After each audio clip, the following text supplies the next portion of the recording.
and I'm going to talk a little bit today about data visualization and interdisciplinarity and collaboration in our practice on the course. So I think it's worthwhile to begin this discussion with a definition of interdisciplinarity in particular. And so this description highlights how this term can be understood as the combining of methods and insights of two or more disciplines in the pursuit of a common task, typically characterized by the crossing of traditional boundaries to address new and emerging issues. And I think one thing that it's very important to flag when considering this issue is the kind of contextual position that we kind of understand these different disciplines from. So I think it's important to flag the way in which I work within London College of Communication, part of University of the Arts London, where we are a single subject institution. So we predominantly only work within art and design subjects. We have a media school, so some journalism courses at LCC. But really, if I look around myself within the college and think about kind of interdisciplinarity project work, I might look to practitioners from an interaction design context, service design, or user experience design, and identify the way in which they have very different tools or methods or approaches to what I would understand within a data visualization context as being a more visual communication design set of tools.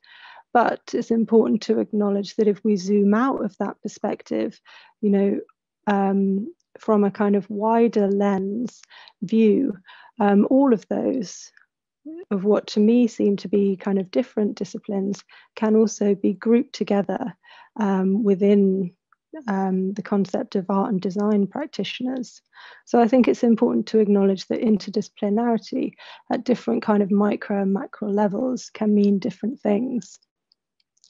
At the same time, I think it's also interesting to consider the way in which, when we talk about disciplines, you know, these are not entities unto themselves. These are made up of the individuals and practitioners who are their constituents. And so they're kind of ever changing and evolving. But also it's important to remember that although we might belong to a disciplinary community, we might share methods and approaches and tools, we also bring our individuals, perspectives, experiences, and of course biases to these disciplines. So I think it's important to think about how we don't leave any of those things at the door when we take on our practice as, say, data visualization discipline members. But those are kind of part and parcel of what characterizes a discipline at any particular time. So why then consider interdisciplinarity in a discussion of data visualization? I think quite quickly when we look at what we might understand of excuse me, as the history and evolution of what we now recognize as data visualization, particularly, say, in the latter half of the 20th century, we can see significant contributions from a wide variety of fields, from medicine to journalism to statistics. And I think the thing that this illustrates is the way in which that perhaps kind of a strict conceptualization of visualization and visual communications as a discrete discipline of its own can have some kind of problematic implications, because really visualization is a mode of sense making. You know, we all know from having kind of sketched out an idea on the back of an envelope or made a quick sketch of a map to give somebody directions, that it's perhaps not helpful to take visualization into this discrete disciplinary area of art and design data visualization practice, because actually, you know, it's a mode of sense making that is kind of really fundamental to our means of communication. Then it makes sense that this is kind of a tool, a strategy, and a method that has been applied in these very different contexts. One example which I thought it might be interesting to draw on at this point, of this kind of historic interdisciplinary nature of data visualization practice, in this case in a UK context, is from this example by Charles Booth, which is a fairly well-known study completed between 1886 and 1903 in London. Charles Booth was obviously not a visual communication designer. He was a kind of almost a sort of gentleman sociologist who completed a self-funded inquiry for 13 years into what he called the life and labour of the people in London. Popularly, this has often been referred to in a contemporary context as poverty maps or the poverty mapping project. So these maps are part of a much wider study that includes several volumes of written analysis of poverty and deprivation in London at that time. And these are held at the London School of Economics' archive. And so what Charles Booth did with this visualization was he coded various locations using colour to indicate the level of poverty in those streets. And while his methods kind of, if we dig into this project, are a little bit questionable, kind of both his data collection and also his presentation, by today's standards, we might kind of have some raised eyebrows about. I think this usefully illustrates kind of two of the main kind of tenets of data visualization as we understand them today. So, this is quite a familiar trope, a way of conceptualizing data visualization, and its usefulness is the way in which it can both, a data visualization artifact can both explain something, so give us a kind of broad view or understanding of, for example, poverty in London in this particular period, but also it can facilitate exploration. So by mapping this issue, we can situate ourselves in a particular location, begin to make comparisons and draw conclusions.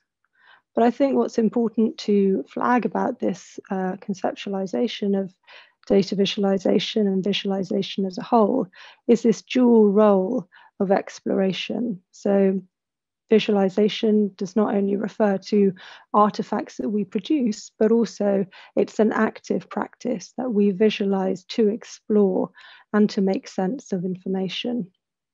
So this is kind of exemplified by this, another kind of famous example from a UK London context, which was completed by Dr. John Snow, who was interested in the way in which cholera was transmitted. So he took this example of Soho in central to West London and visualized these incidences of deaths, which are signified by these kind of parallel lines which extend from the streets. And by visualizing, by mapping this information, he saw how these deaths were gathered around particular water pumps, and then led to kind of increased insight and understanding of how that disease is contracted and spread. So I think, this idea of visualization to explore is extremely relevant to our practice on the course of MA Data Visualization. So we really recognize and value the way in which the production of artifacts is a means of kind of articulating ideas and inviting responses, debate, and engagement around particular propositions. And so I think integrating this practice of visualization not only in the end stage of a piece of project work to either present or to facilitate exploration, but in early stages of kind of discussing ideas, concepts, and facilitating an interdisciplinary and collaborative approach to work and practice is really significant.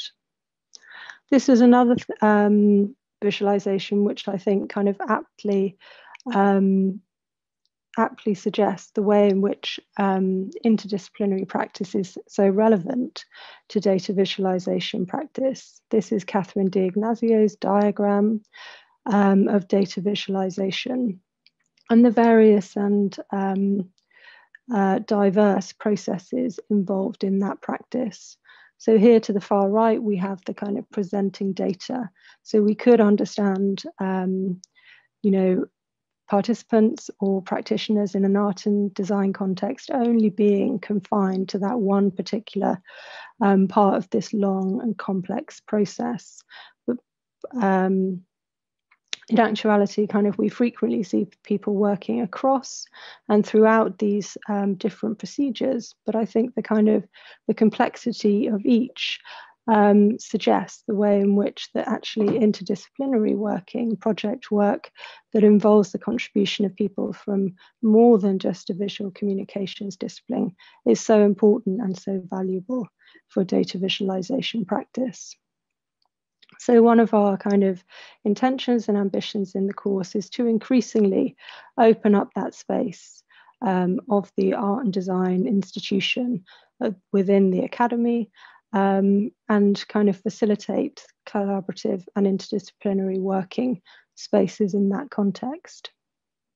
One final point about the relevance of interdisciplinary practice in our work is this discussion of wicked problems.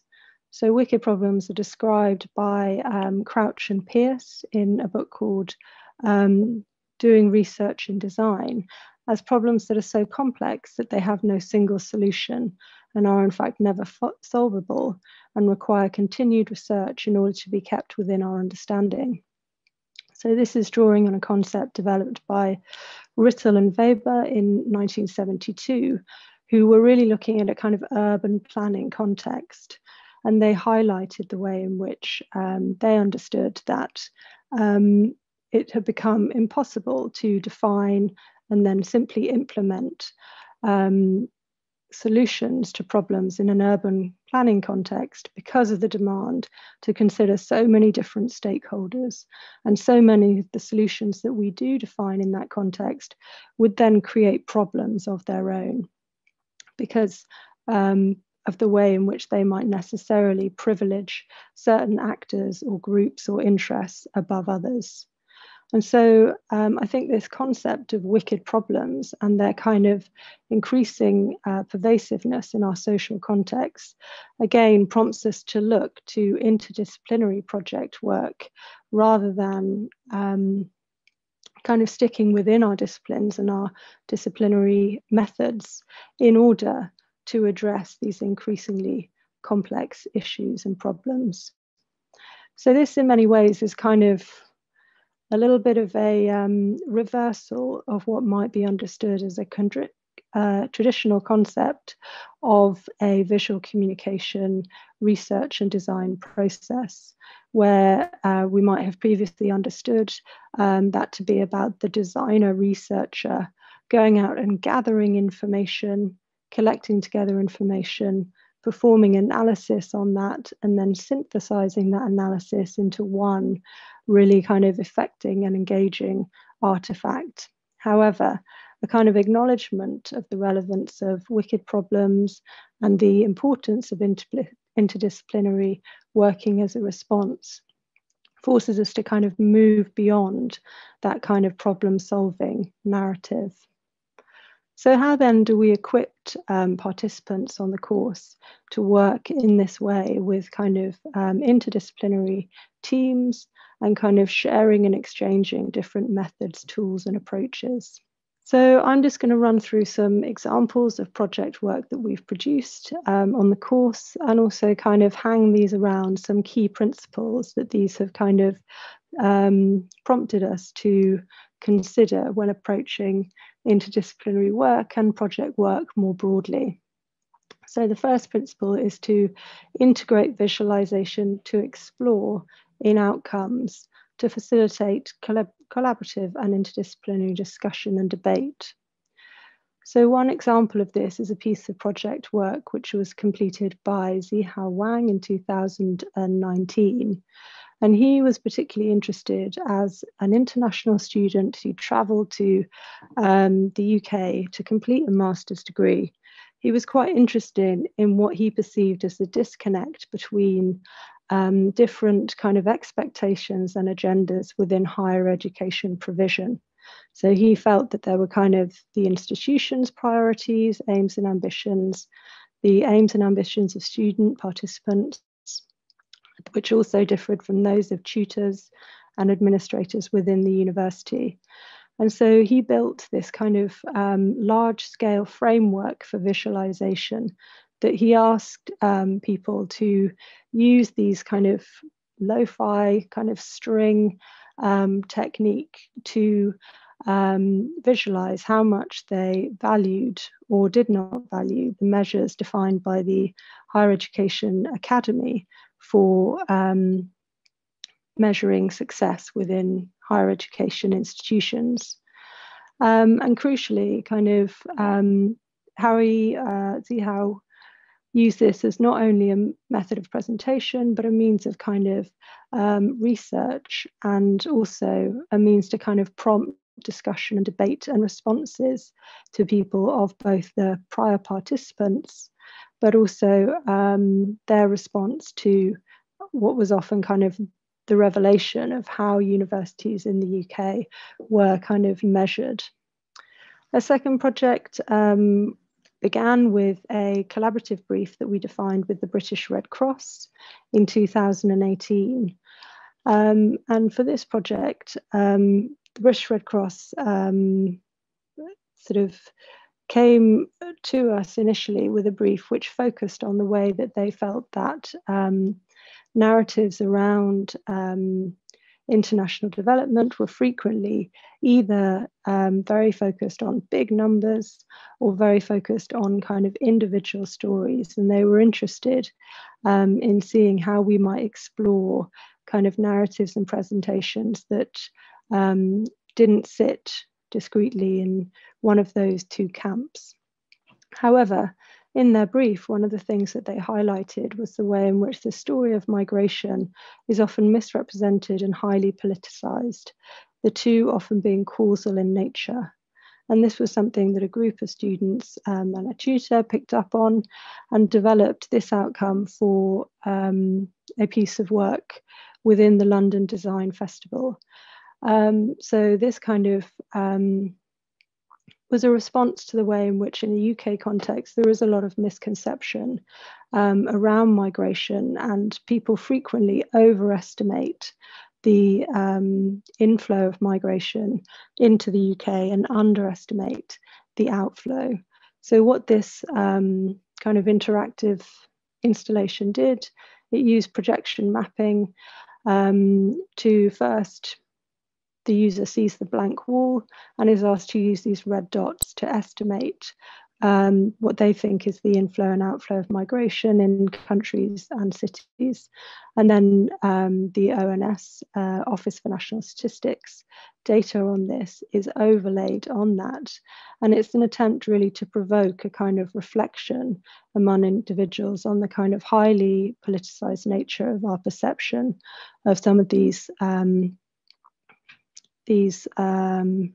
subjects, which are, you know, highly mediated by the national and local press. The second principle, which I think it's worth touching on, is about a willingness to reframe the question in collaboration with participants and acknowledge the limitations of visualization, as well as the value of other disciplines' methods.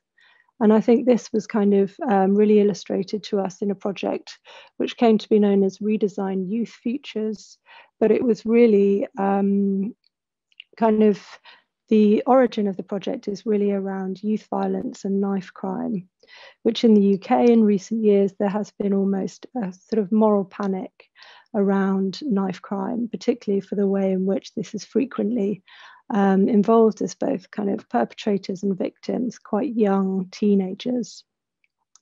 So this project emerged out of a brief defined by Represent Radio Peckham, which is a youth-led radio station in Southeast London. And they came to an organisation called the Design Against Crime Research Unit at Central St Martin's, another part of the University of the Arts London.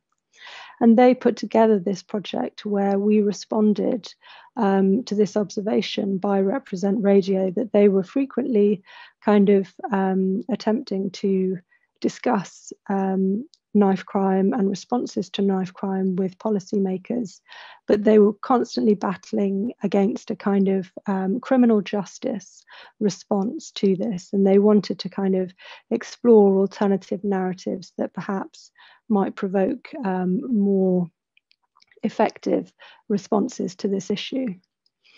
So the thing about this project was it was actually, in fact, really quite challenging. We held a series of workshops where we had insights from various practitioners, from retired police officers to young adults who've been affected by knife crime and youth violence in their local communities.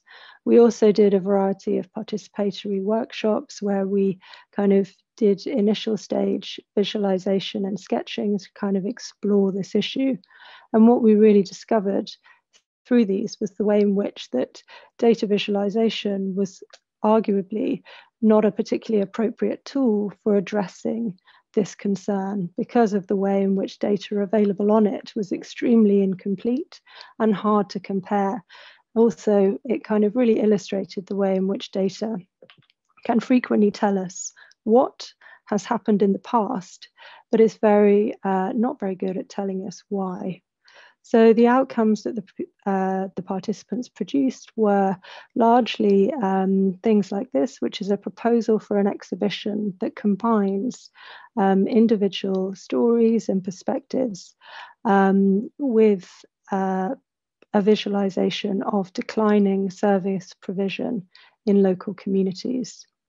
A second outcome was this, produced by Yaoyo Shi, which took a familiar kind of hypothesis that's proposed around youth violence and knife crime, which is that the declining service provision for youth services has a causal link to this phenomenon. But he kind of displayed this in a way that demonstrates that within a London context, in London boroughs, we cannot see a link between these two measures. So kind of attempting to subvert that kind of frequent, fairly simplistic narrative around this issue. But at the same time, in the kind of process of the project, we came to an acknowledgement and an understanding of the limitation of these data visualization approaches. So at the same time, the project team, particularly the Social Design Institute, developed a complex systems map of the various factors that have relevance and pertinence to this issue. And we also, or Lorraine Gammon and Alison Frater, two of the project coordinators, completed a literature review in order to respond to the kind of discovery that its visualization alone could not perhaps communicate the complexity of this issue. I appreciate I'm slightly running over, so I might draw it to a close there. I think I was going to go on to discuss another project which was around kind of biotech and which kind of illustrated to us the need to kind of clearly at the outset of these interdisciplinary projects define a minimum requirement, but also be open to the unexpected. But I think that's also quite clearly illustrated through the knife crime or youth violence brief. But I think my final thoughts on this is illustrated by Dr. Pascal Blake, who was one of the people who we completed the biotech project with, who highlighted how he was amazed at the sheer amount of effort that must have gone into some of the projects. The amount of information presented was incredible, a brilliant resource. And I think it's worth kind of highlighting that while kind of interdisciplinary working can be extremely challenging and there's a lot of ambiguity associated with it, I think it is also extremely inspiring. And we see kind of often surprising, but always kind of engaging and interesting results from working in this way. So it's something which we hope to kind of integrate and further develop into the course going forward.